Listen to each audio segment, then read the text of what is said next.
Aetherblade Hideout is the first strike mission that was added with End of Dragons, and today we will learn all the mechanics you will encounter during this fight. The entrance to the strike mission can be found in Setung province, inside a cave that is right across the bridge in Zendaigen. The closest waypoint is the village waypoint.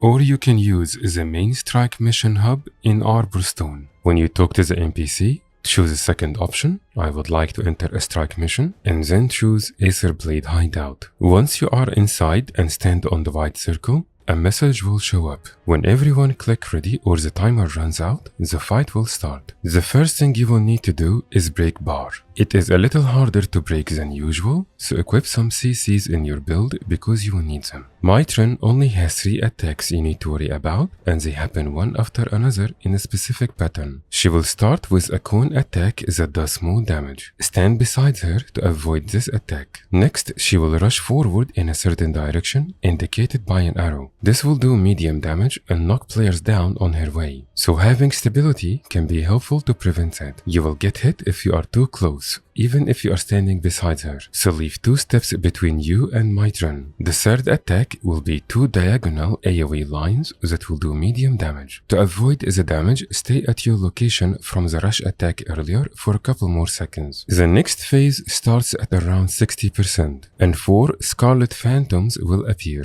They will do diagonal AoE attacks that do small damage, and summon red orbs that will keep moving across the arena until you kill the phantoms. Those orbs will do high damage and you should try to avoid them. When you kill all phantoms, you can start hitting Mai Trin again, and most of the time she will have another break bar at the beginning of this phase. At around 30%, you will start the next phase and she will summon 4 phantoms again. But this time, there will be 2 normal phantoms and 2 elite phantoms that will look bigger. And one of the elite phantoms will have a break bar. There will be 2 new mechanics during this phase. Few seconds after the beginning of this phase, red AoEs will spawn under each player that will keep following them. They will do small damage, but if 2 or more players were stacked on top of each other, this will do much more damage and you will most likely go down. Those red circles will be from the elite phantom with the break bar, and it will repeat this attack again if not killed quickly. The phantom will not take any damage. It will only die once you break bar. This will be a stronger break bar than Mai Trin's, and you will need a little bit more CCs to deal with it. Shortly after the red AoEs, one player will have a green circle that follows them. If the green circle is following you, there will be a big green border on your screen and a big red arrow above your head. The green circle will start big and it will get smaller until it explodes. This will do big damage at its location, but the more players inside the green circle at the time,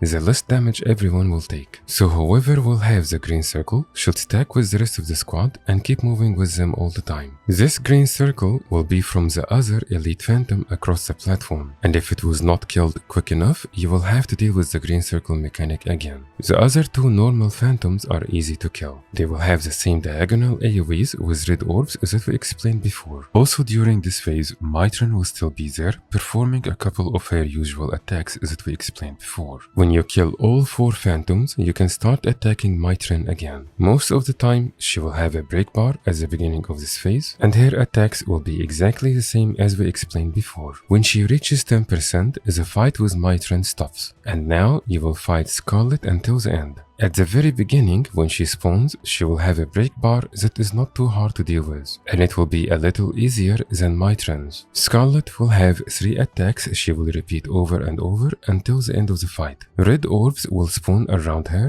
and they will do small damage, but if you are too close to her, you will get hit by multiple orbs at the same time and potentially go down. She will spin and do multiple AoEs in a circle around her that will do medium damage. And she will raise her hand and then hit a certain spot in the arena indicated by a big red AoE. This will do big damage if you are standing at that spot, but you will have enough time to move out of it or dodge. During this attack, waves will keep coming out that will do small damage, and at the end it will be a bigger shockwave that will do medium damage, but you can jump to avoid it. At 80%, Scarlet will summon 4 phantoms that will have the same mechanics from before. so everyone should spread at the beginning to avoid hitting each other with red circles. After a few seconds, more phantoms will spawn that will do diagonal AoEs with red orbs. And also during this phase, Scarlet will still be there doing her attacks. So you can go down during this phase if you don't have enough heals or cleanses, or if you are not careful enough with all the AoEs around you. Starting from this phase, there will be a new mechanic. A big laser beam will target one player, and after a few seconds, a big blue electric AoE will spawn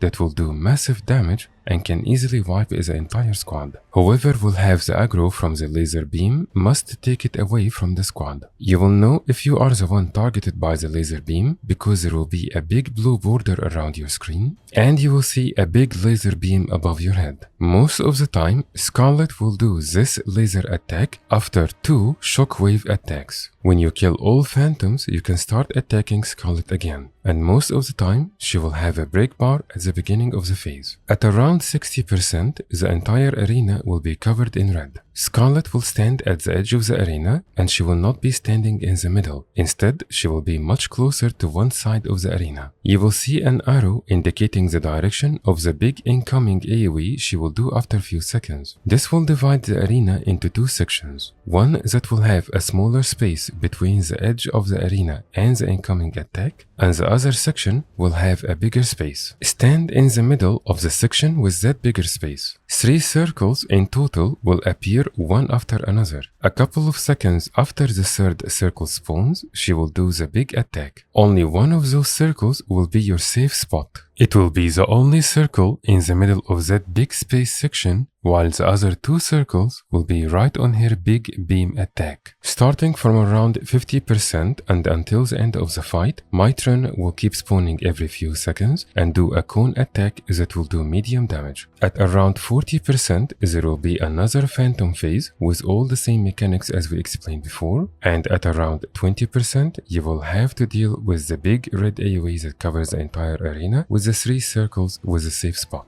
During that last phase, especially at around 10%, more phantoms will show up and they will keep spawning red orbs one after another until the fight is over. If you found this guide helpful, please consider subscribing and leaving a like. A big thank you will go to my guildies, because without doing this strike mission multiple times together, I wouldn't have been able to figure the mechanics out. I plan to make more guides for the rest of the strike missions from End of Dragons, including the challenge modes when they are released. However, they will not be one after another, and most likely there will be other guides in between. Thank you very much for watching, and I will see you next guide.